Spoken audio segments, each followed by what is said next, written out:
Jessie here. Welcome back to my channel, or welcome if you're new. For today's video, I'm going to be setting up my October budget with you. Before I can do that though, I've got to get my worksheets punched and put into my planner. So if this is your very first time watching one of my videos, hi, I'm Jessie. I post new budgeting and lifestyle content here on my channel every single week.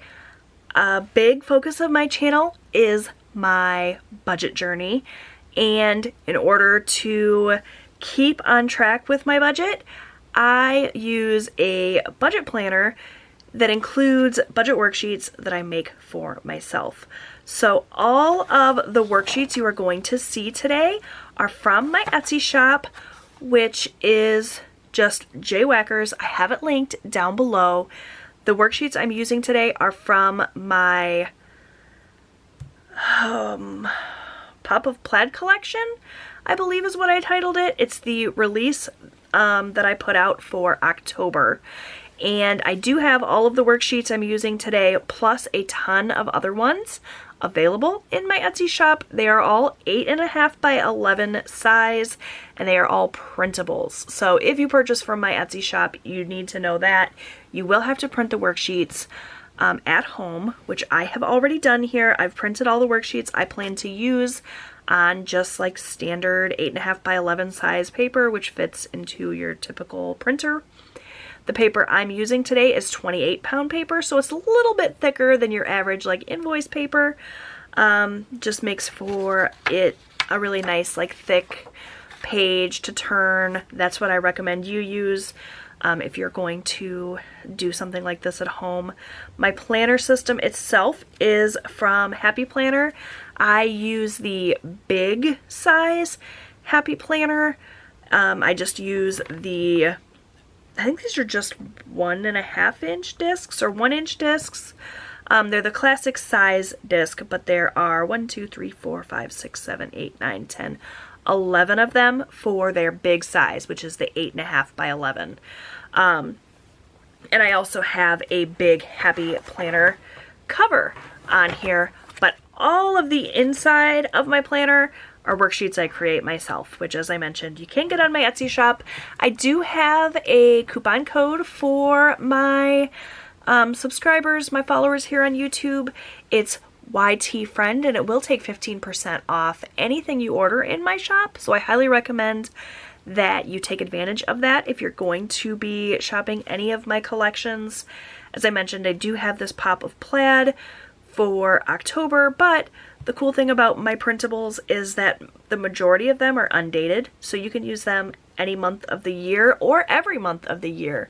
If you want to buy just one bundle or one specific worksheet that you think would be helpful, you can print it over and over again as many times as you want. So it's a really great way to have a really pretty budget worksheet without spending a lot of money. All of those budget planners can be so expensive, but if you just need 1 or 2 worksheets, grab them from my shop, print them over and over again every month, you're good to go, especially if you can find a pattern that you really like.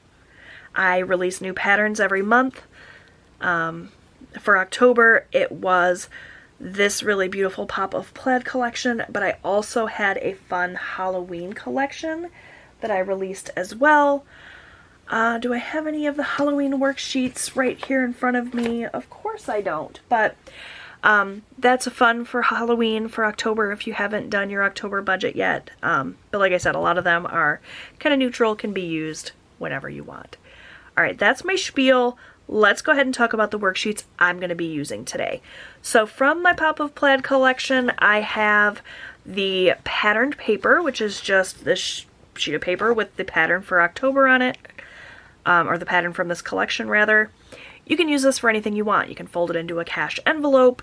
For me, I just like to use it as a little divider page. So I have that, and then I have my kind of title page that says budget, flipping right into my 2-page calendar spread, which is completely undated. I'm going to date it myself. Then I have my monthly overview where I can list out my debts from least to greatest and get an idea of how much debt that we're working on paying, my goals, my credit score, and any notes for the month. I have the monthly budget. What I use this for is my small business. Obviously I make a little bit of money here on YouTube as well as from that Etsy shop I mentioned, and this is where I keep track of it. It's a very teeny tiny little business. I don't earn a lot. I also don't spend a lot, so all I need is this one little page, but I have it here for when I write my monthly budget for my business. Then I have the 2-page spread that is sinking funds and transaction log. This is where I keep track of all of the money I set aside for my kind of short-term savings. So that's that. Then I flip right into my 2-page hybrid budget, which is sort of the meat and potatoes of my monthly budget. This is where I keep track of absolutely everything. All of the bills that need to get paid in the month, all of my variable spending. There is a section here for each week of the month, so I can separate out my variable spending and track it week to week. The things that are just tracked like once a month go in the monthly section. There's a section here to write out my sinking funds, so I can get an overview of what I want to put into each of my sinking funds, and then of course I can go back to that sinking fund and transaction log to get more in depth with it, but this is just like a quick look. There's also a section here for savings, so anything I want to put into savings, which are different from sinking funds for me. Savings are like longer term things, whether it be like rainy day savings or like right now I'm saving up money to buy my son a car, so that I would consider savings. Sinking funds are more like short term savings. There's something that we know are coming up.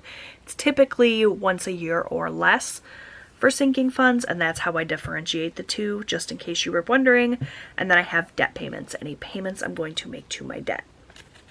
So we're going to fill this out together.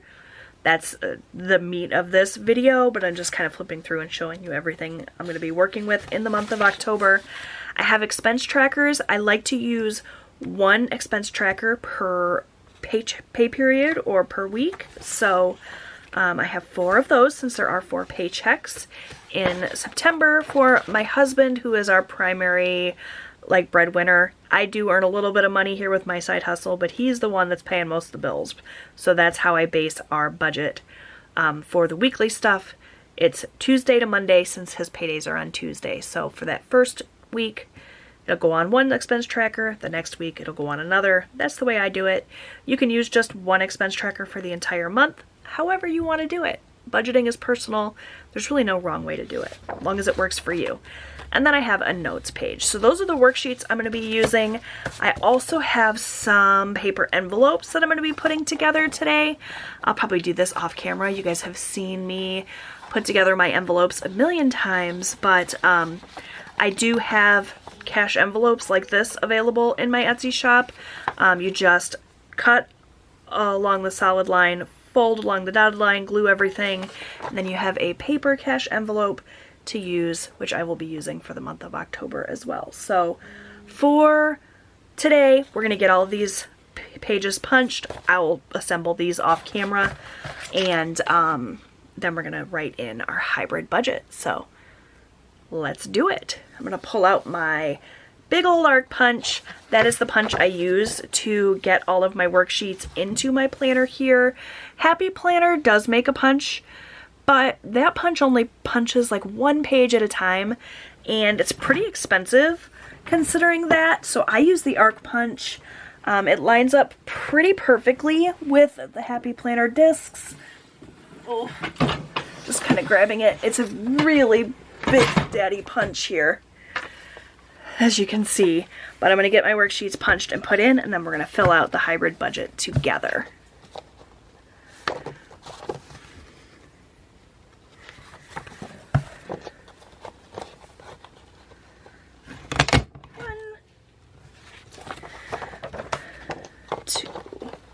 See, that would have taken me way longer with that Happy Planner punch. So now I'm just going to get these put in here.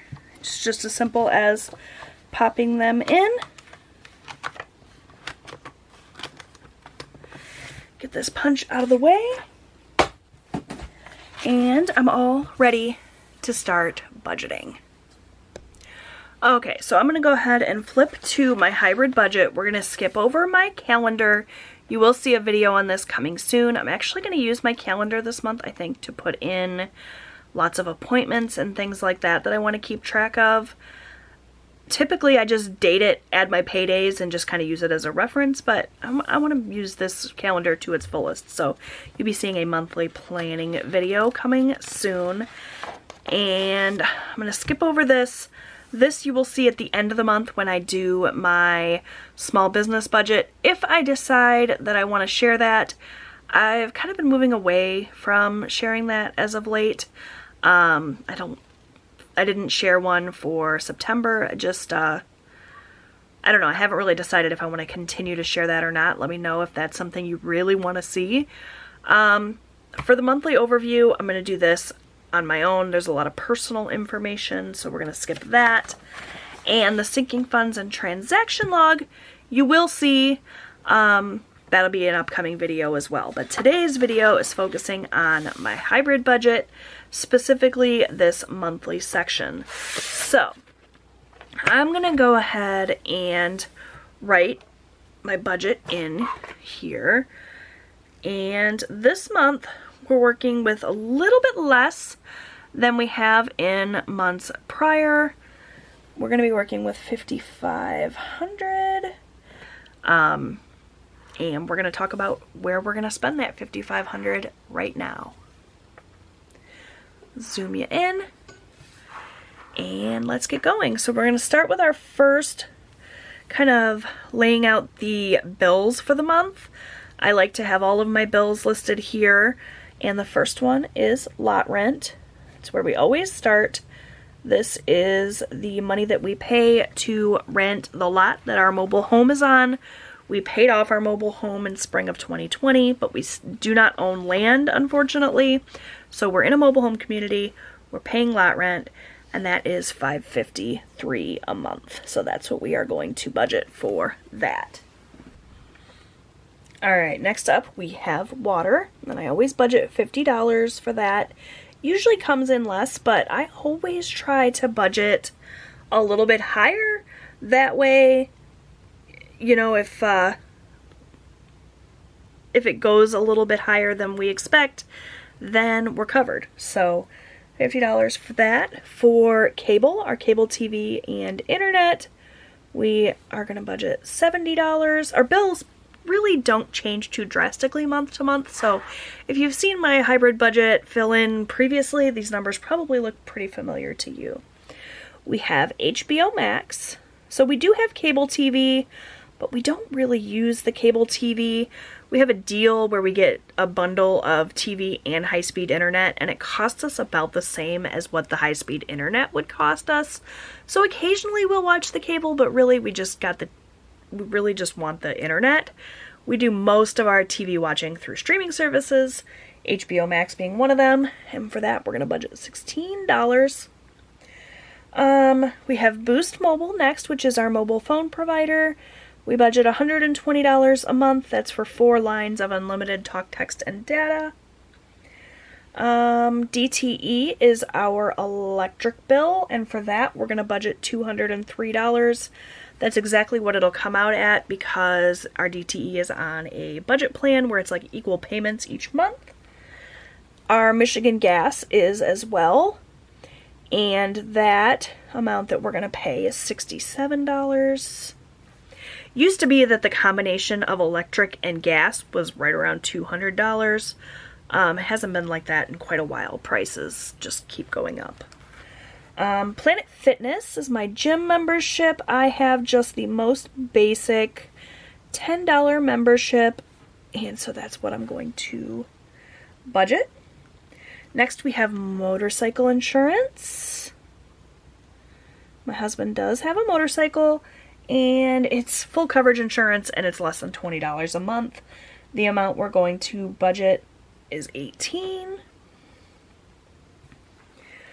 Okay, car insurance. I've been budgeting $200 a month, and the last 2 months it's come in just a teeny touch over that, so I'm going to budget $205 just to make sure we are covered.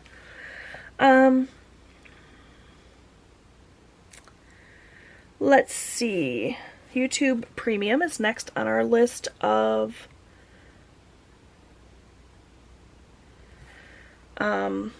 bills, and that amount is $18. That's what we're going to budget.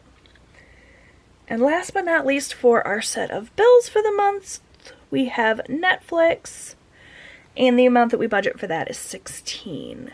So that's all of our bills, but we do have some debt payments we're going to need to make, the total of which, for all of our minimum payments and the few extra payments that we plan to make here, the amount is $1308. And I'm going to break that down for you momentarily so you can see where those payments are going. But for now, I'm just going to finish this up. So that's it for all of our regular expenses. Those are things that have to get paid, and they're the same amount for the most part every month. Now we're going to move into some variables. So the first one is going to be food. Typically, I break this out into grocery and eating out. This month we're combining the two. You guys know I'm constantly battling with overspending in our eating out category. I'm going to try this month combining the two. If we're eating out, we should be spending less on groceries. Lately, it seems like we're spending a ton on groceries and eating out, so I thought combining the two, having them sort of balance one another, would be a good thing. I considered raising this budget, but you guys, it's so hard for me. We're going to budget $1,200. Last month, we budgeted $1,000 for groceries, $200 for eating out. So it was still $1,200, but we spent like $400 on eating out last month instead, and we came in just a tiny bit under budget for groceries. So what I'm hoping, number one, we're starting the month with quite a few things in the freezer that we never got around to eating last month because we ate out so much, so that's going to help keep the grocery budget down. And I'm hoping by having just this one $1,200 line item that we'll be able to stick to that.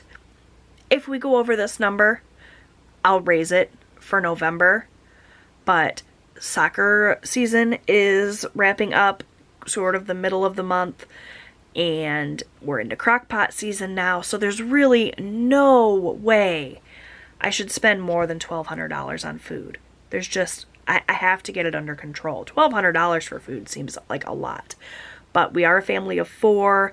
3 of those 4 are, men with hungry stomachs, so that's what I'm going with.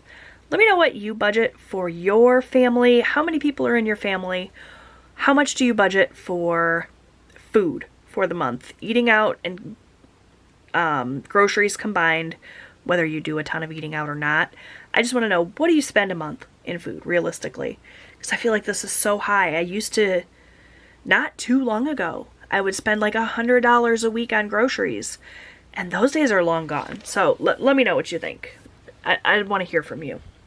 All right, for gas, the amount I decided to budget is $240. That's $60 a week. There's 4 weeks in the month, 4 paychecks in the month. We'll fill up on payday. $60 hopefully will do it. $240 for the month overall. For spending, we're going to do the same thing we did last month, $500. That is a total of $60 each paycheck for my husband, $40 each paycheck for me, and $25 each paycheck for Austin. So that's a total of $125 per paycheck. There are 4 paychecks in October. That's $500. So that's what we're going with. And then for miscellaneous, I took this down a little tiny bit from usual. The last couple of months I've done $200. We only have 2 weeks of soccer left though, so I'm hoping that $160 will do it. That's, $40 per week if we break it down that way, which I like to do for my variable spending in my weekly sections. So that's what we decided to go with there. So that's everything that I absolutely have to pay. Okay, we're going to do things just a tiny bit different this week. There's a couple other things I would like to do with my money, but that's what I have to do. So we're going to get a subtotal. I usually don't do it this way, but we're going to do it this way and try it out and see. So my subtotal then for the month, I'm going to add everything up. And then kind of what's left will go to sinking funds for November. And our savings, which is the 50 envelope challenge for my son's car. So that will be that, and then we'll get our total. So, okay, 553 plus 50 plus 70 plus 16 plus 120 plus 203 plus 67 plus 10 plus 18 plus 205 plus 18 plus 16 plus 1308, and we will break down that debt here in a minute. 1200 for food, 240 plus 500 plus 160. So our subtotal then is $4,754. So 5,500 minus that 4,754, that leaves $746. We are working with less this month, so that less has to go somewhere. These are all our have-tos. Now granted, we may spend less in food, less in gas, less in spending, etc., etc. But this is kind of where we're starting out. 4,754 of our 5,500. That leaves 746. So that 746 then would go to sinking funds and savings. So that's what I'm gonna do for now. I'm just gonna actually write this like this. 746. Because I don't know yet how I want to break that down. Ideally, we will either end up having more money to work with at the end of the month if I have a particularly good month with my Etsy shop, for example, or if YouTube pays me out a ton or whatever, or we pick up some extra money somehow, then the total amount we start with will be a little bit higher, and that will allow us to do more with sinking funds or savings. Barring that, we got to try to come in under budget in these categories so that we have more to work with here. So that's how I'm going to play it this month. It's a little bit different than typical, but that's what I'm going to do. So I'm going to find a highlighter that sort of complements this. I don't think it's going to match, but we're going to go with it. And I'm going to highlight our subtotal. This is the number that we aim to be lower so that we can put more money towards sinking funds, more money towards savings. Now savings, that's our savings here. That's our 50 envelope challenge. That could be a lot of money or it could be a little money. Here's what I have left in my 50 envelope challenge for envelopes. So I've got, these are, I don't think are in order because I constantly am mixing them up. It's like this. So yeah, the highest envelope I have is 36. So let's do this just for shits and giggles here. If we chose the 4 highest envelopes, 36 plus 34 plus 32 plus 29. Now that's not likely, but if I were to do that, the most that I will have to put towards savings is $131. So that's the most I'll have to put towards savings. So of that 746, 131 would go to savings. That would only leave me $615 to put into sinking funds. So really going to try to keep some of these budgeted amounts, or some of these actual amounts, less than what we budgeted, but this is kind of the overall place we're starting. We'll see how it goes. Wish me luck. The last thing I need to do before I say goodbye to you guys is fill in my debt payments. I'm going to break this number down. I like to get at a glance look at how much we're going to spend, and then I go more in depth in these sections. So like with food, each week we'll write in what we spent and what we have remaining and keep track of it that way. For debt payments, they go over here. So it's a total of $1,308, and this is how it's going to break down. We have our camper payment, which is $200 that we're going to pay to that. Our golf cart, which is $150. We have our Subaru payment, which is $650 that we've budgeted for. Then we have our Ashley furniture card, which is $158. And our First Merchants Bank card, that's $150. So these are the payments that we plan to make. They're minimum payments on my cards.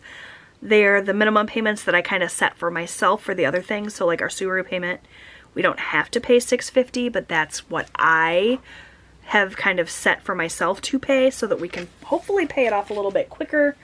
And the same with some of these other things. So that should be a total of $1,308 unless I screwed it up. So let's add these up really quickly just to make sure. 200 plus 150 plus 650 plus 158 plus 150 is $1,308. So if we have more money at the end of the month, we'll pay extra to some of these. I don't anticipate it because, you know, I'd rather focus on my sinking funds and stuff right now. That's been kind of our focus for 2022. Moving into 2023, we're going to get back into focusing on paying off our debt. So yeah, we'll kind of see how the month goes, but this is how I anticipate it going. Yeah, this should be a total of $5,500. Let's just double check that. So 4,754 for our subtotal plus 746 is $5,500. So that, oops, I closed my pen here, is what we anticipate spending this month. Spending, savings, that's how much we anticipate going through this month. So we'll see how it goes. Are you guys excited for October? I am. I love a fresh start and a new month. Thank you so much for watching. I hope that you enjoyed this video. If you did, please do me a favor and click the thumbs up button. That really helps out my channel. If you haven't subscribed already and you like what you see, make sure you click the subscribe button. I post new budgeting and lifestyle content every week on my channel. I'd love to have you come back. Don't forget to check out my Etsy shop where you can get these and all of my other printables. And I'll see you guys real soon. Bye, friends.